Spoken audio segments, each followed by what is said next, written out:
Shalom, welcome to Tactically Torah. I am Heath Hayes, and today,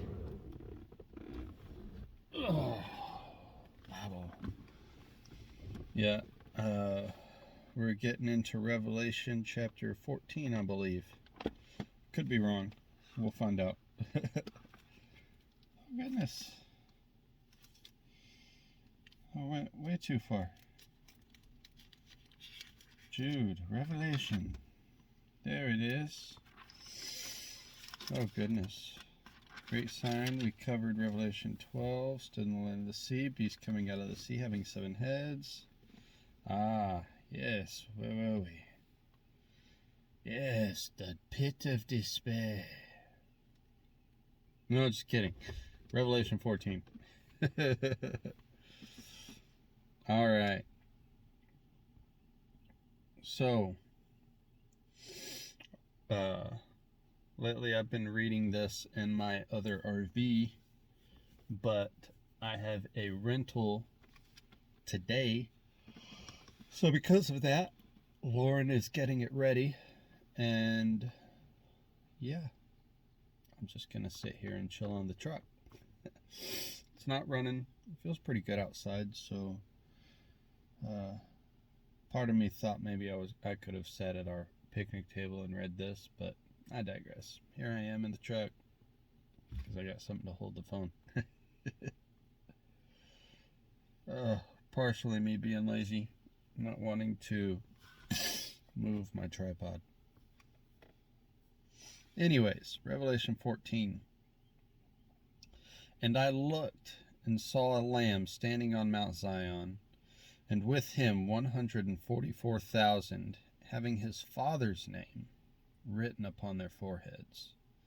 And I heard a voice out of the heaven, like the voice of many waters, and like the voice of thunder. And I heard the sound of harpists playing their harps, and they sang a new song before the throne, and before the 4 living creatures and the elders, and no one was able to learn the song except the 144,000 who were redeemed from the earth. They are those who are not defiled with women, for they are maidens.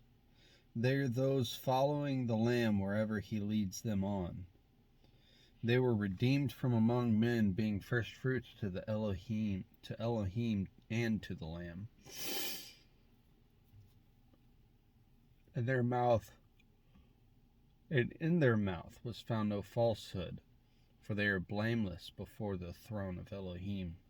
And I saw another messenger flying in the mid-heaven, holding the everlasting good news to announce to those dwelling on the earth, even to every nation and tribe and tongue and people, saying with a loud voice, Fear Elohim and give esteem to him, because the hour of his judgment has come. And worship him who made the heaven and the earth and the sea and the fountains of water. Okay, so in the Big C Church, in that verse that I just read was verse 7, chapter 14, verse 7. In the Big C Church, you constantly hear, oh, you're not appointed to judgment. We're not going through the tribulation. I beg to differ. No, you are not appointed to judgment. You are not appointed to the Father's wrath. There will be a judgment eventually. We are not appointed to the Father's wrath. You're right. If you are maintaining the testimony of Yeshua and guarding to keep his commands, you are not appointed to the Father's wrath. Okay. Now, with that said,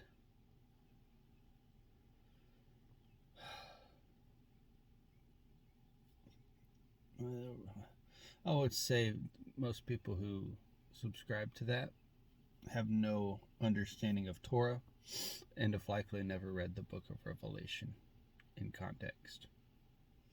So there's that. Verse 8, and another messenger followed, saying, Babel is fallen,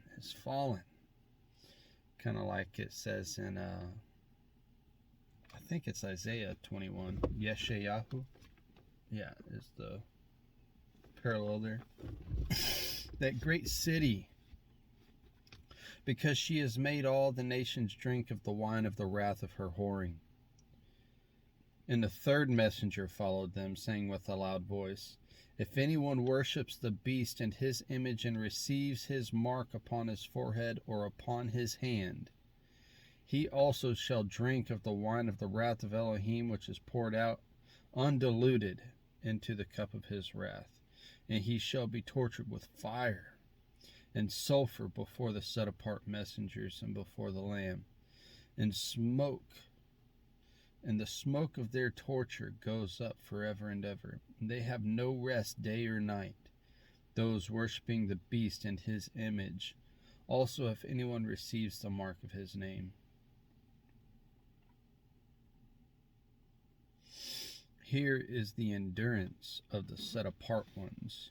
Here are those guarding the commands of Elohim and the belief of Yeshua.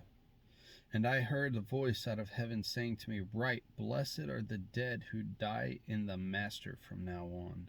Yes, says the Spirit, in order that they rest from their labors, and their works follow with them. And I looked and saw a white cloud, and sitting on it,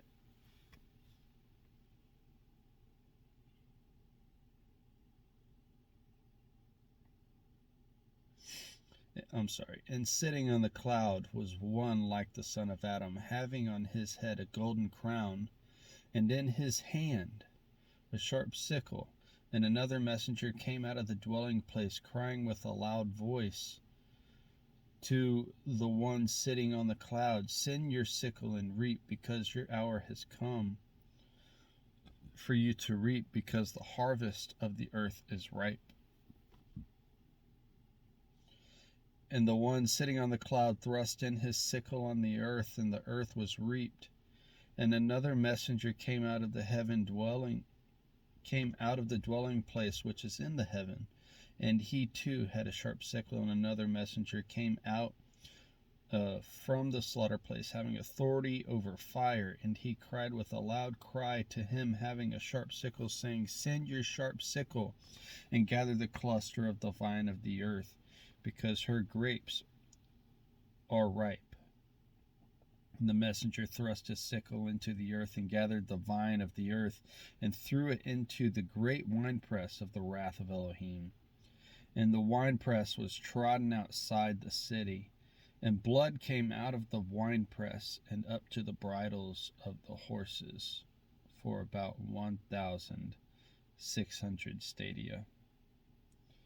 That 1,600 stadia is approximately 184 miles, or if you are in the metric, 900 or 296 kilometers.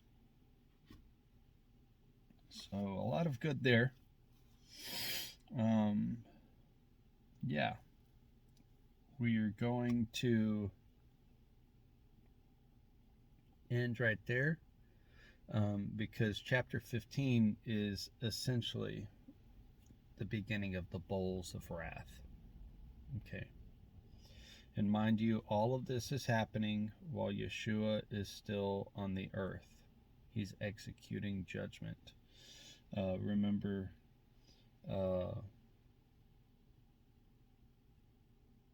you had the trumpets, Yeshua returned. The seals, Yeshua returned on seal 6.